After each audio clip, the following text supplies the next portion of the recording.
You all started designing the rings before the championship game? Well, I don't want to put the cart before the horse too much, but I mean, I do a lot of things in our job and my staff. We do a lot of things to prepare for all situations that come up to make sure when the situation arises, we're ready for it. And that was just one thing that we did. We didn't go full bore on designing, but we did a lot of research on designs during the season, looking at other world championship rings from around the world that kind of caught our eye and said, these are pretty cool aspects. If we have the chance to finally do one, let's get it done. So we were actually working through different parts and pieces of it all the way through the month of December. And then in January, really kind of starting to get people involved. So we really didn't get like the ring companies or players or coaches or anybody else involved. We kind of just had the three of us that me, Derek, and Lewis that kind of just would sit down sometimes when we're talking and say, what do you think about this ring? What do you think about that ring? What do you think we need to put on? What should it have on it? So it really, let's not say we were putting pen to paper necessarily, but we were definitely brainstorming some stuff, especially after we knew we won the SEC championship and we could go ahead and design that ring. I love it. What were some of the rings that you looked at that maybe served as inspiration? We look at all the NFL rings. We'll take bits and pieces. The artwork that goes into a baseball or basketball or even soccer world championship ring has a really lot of cool elements. And we wanted to try to kind of use some of those bits and pieces with the changes in colors and stones and some of the technology that the ring companies have now to kind of really dig through and say, that's a pretty cool side. Let's try to do something like that on the side, or let's do the top similar to this shape and all that. But one thing we definitely didn't want to do is we kept up all the past champions rings from college football. We got 10 years worth of information on the past champions rings, even including our rings. And one thing we didn't want to do was be a replica of any of those rings that were out there. We wanted to have our own unique ring, and that's one thing that we try to do constantly. So that's kind of where the process gets going from. Greg Stringfellow is with us, LSU equipment manager, part of director of equipment, of course, part of the process of designing the LSU championship rings. So I saw the really cool picture, the side by side of the 4 LSU national championship rings. Did the other rings serve as any inspiration for this one? Absolutely. There's bits and pieces of all those rings that we want to make sure that we include. The way the logos look, make sure that we're improving that and giving our brand exactly how it's supposed to be operating on a ring. The stadium piece. If you look at the 58 ring real close, and I was very fortunate, Bunny Cannon helped me out and allowed me to use Billy's ring as kind of a sample. Wow. And used it to take pictures with, because we really, typically Warren Rabb is our Jostens rep here in town, and he obviously is the quarterback off the 58 team. So anytime I need a 58 ring, he's wearing his constantly so I can get my hands on it. But I just thought it was cool. That would be a cool thing if we could get Billy's ring and Joe's ring together as our two schools Heisman Trophy winners. And so that was the 58 ring we used this time in our pictures with 58 rings. We go through the history of rings. I ask Coach Nader every time we do this to bring in his rings. He's got rings going all the way back into the 70s. And there's some really cool rings that he has from the 70s and 80s, and we want to make sure we look at those and see if we can continue that history and pull some of that stuff in. His 1977 Sun Bowl ring is one of the coolest rings.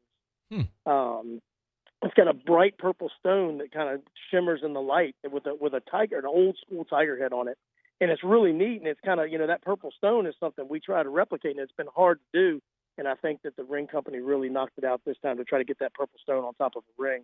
So, we go through history and look at all of our rings, the 58 ring having the stadium on the side of the ring, because the top of the 58 ring, if you ever look at it close, is Tiger Stadium. It's everything about Tiger Stadium is built into that ring, from the press box to the stadium to the portals. It's a lot of detail on the top of that 58 ring that I always think is a really cool ring. We're looking at it right now. For those watching us on CST or on our Watch app, you could see obviously the ring to the far left is the 1958 ring, and you could see all the detail. Something, Greg, that I've never even noticed, but I'm so glad you pointed that out. The other thing that's really cool I'm looking at with the current ring is sort of on the side. It's built like the arch entries of Tiger Stadium. Yeah. How many? If you can see, if you look at it close, it's a view from the north end zone. So you see the scoreboard and the arches underneath it in the stadium, and then you'll see all the way into the south where the new south upper is in the distance, as you can see looking through the stadium. So they'll have all levels of south. They'll have the sidelines correct. So really, there's a lot of detail in the side of that ring. Which details? I'm trying to think of the way to ask this, but which details were the most difficult to work through?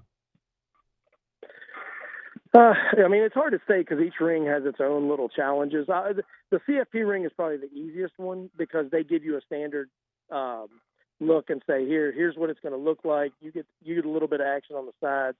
So really, it's not as finely tuned, I guess you could say. I mean, it has everything we want on it. Being able to put the purple stones on top will be the first team that ever were able to do that in the CFP era, to put our school color.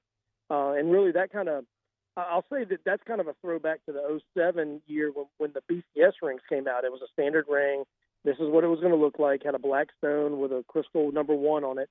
And I asked in 07, hey, can we put a purple stone instead of black? And they're like, well, we'll try. So they actually, that 07 ring, the 07 BCS ring actually has a purple stone instead of the traditional black that they had for years and years. It's not as bright a purple as what we have now, but it is a purple stone. So that's where I kind of got the idea for the purple stones on top of that ring. The details on the sides of the national championship ring and some of the interior stuff that means so much to the team is kind of the important parts, I think you could say, with those little details. Couple more minutes here with Greg Stringfellow. Was there anything that you all wanted to include in the ring or that you thought would be really great to include that you just, for whatever reason, weren't able to work it out? You know, it's funny. You're the fourth person that has asked me that question.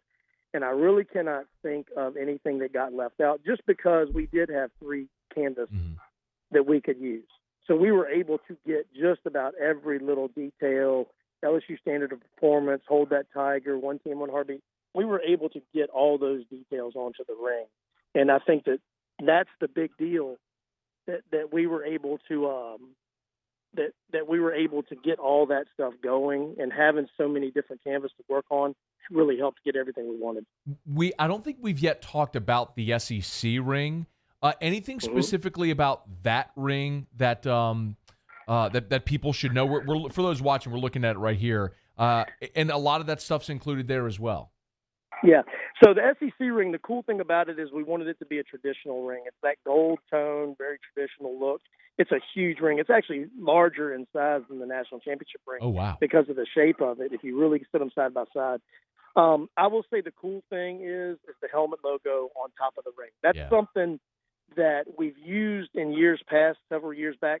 But in the redesign of the new Tiger head and the helmet logo several years ago, one of the motivations behind redesigning it was the ability to replicate it in very small, fine detail. Because the old helmet decal, you really couldn't replicate it without it becoming a blob. So I'll say the cool thing is that one of the thoughts when we did that many years ago, redoing that logo, was that one day we would use it on the ring. And to be able to put it on a ring and have it come out so clean and so nice and be exactly what we wanted, that goes back to years ago when we redid that logo and saying that, hey, one day we want to make it small enough to fit on top of a ring, and now we did it. And that, to me, that's really special, being on both of those projects, the rings and redoing the logo many years ago, that we were able to pull that off. Yeah, it's gorgeous, man. Hey, last thing before you go, time very much appreciated. So you go through this whole process. You say you started kind of sketching ideas in December, and then it all culminates with getting the ring. Did you see it for the first time yesterday, or did you see it before when they come out? No. I've seen samples. I've seen all the artwork from day one. So, and really, we received the rings. Being the situation with being able to get groups together and stuff really made it difficult because we really wanted to do this in April. And then the ring company had to shut their plant down in Texas, and we had to shut our operation down. And we really wanted to be around the spring game when we could bring all of the former guys back and have a real nice celebration. It just didn't work out. So really the timing of last night was an opportunity to bring guys back before they went to their NFL camps, an opportunity to say that we could get enough people together to make it special for the team.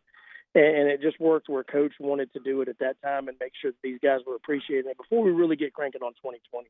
Because now we're into 2020 and we're really going full speed ahead. And having that closure to 2019 is very important. But we actually received the rings probably over a month ago, and that's when we were able to do all the digital content and photo shoots and stuff like that. But there were a very limited number of people that had seen them. Makes sense. Before last night. Okay. Nobody in the building had seen it besides Coach. So you hadn't seen it either? Well, obviously you had. No. Yeah, I mean, yeah. like myself, I got Derek, you. Lewis, Right. Coach, and some people on my staff that had to actually inspect them and count them in. They're organized. Right. So last thing. So you go through this whole process of designing all the different meetings and the planning, and then you get it, you open the box, you look at it. Like, what's your reaction having been through that whole process to seeing the finished work? It was kind of surreal in a way. And having done this several different times, you always hope that what they print on paper and what the pictures you get on your computer actually are accurate to the depiction of what's made at the final day. And they knocked it out of the park. Justin's knocked it out of the park, really doing the details and getting it really finely tuned the way we exactly wanted it. And I will say that it really impressed me that what was written on paper and in digital content was produced perfectly. And I haven't found much of an error of what they drew and what they produced. So I think that that's a credit to them for doing a great job and spend a lot of quality time on it. And we've mentioned this a couple times too, that fans can, if you want to buy a replica or a pendant, there's a lot of different options. If you go to jostens.com, thank you, Paul, for putting that up. jostens.com/LSU football. You can see it. So, Greg, the one on the far right, the replica ring, that's, I mean, I guess as close to a replica as you could find of what the players got. So I can't see what's on your screen right now, but I'm going to assume, because I've seen this graphic, we had to approve it a couple of days ago. The graphic, there's a big ring that has the trophy on it. Yes, all the way that's on it. the right side. Yep. That's actually a paperweight, and it's huge. I have one on my desk. It is enormous. Wow. It's a beautiful piece, but it'll probably be the only replica thing that looks identical or 80 to 90% like what the player's ring looks like. The fan ring and stuff like that is a knockoff of it that takes it down a level to a place where they couldn't use the CFP ring on the fan ring and stuff, the CFP trophy on the fan ring and little things like that. Got it. But that paperweight was really nice when I got one. There's going to be as a sample. There's going to be a lot of LSU fans who have a heavy bleep item under their Christmas tree come December. Oh, man. yeah. That is going to be.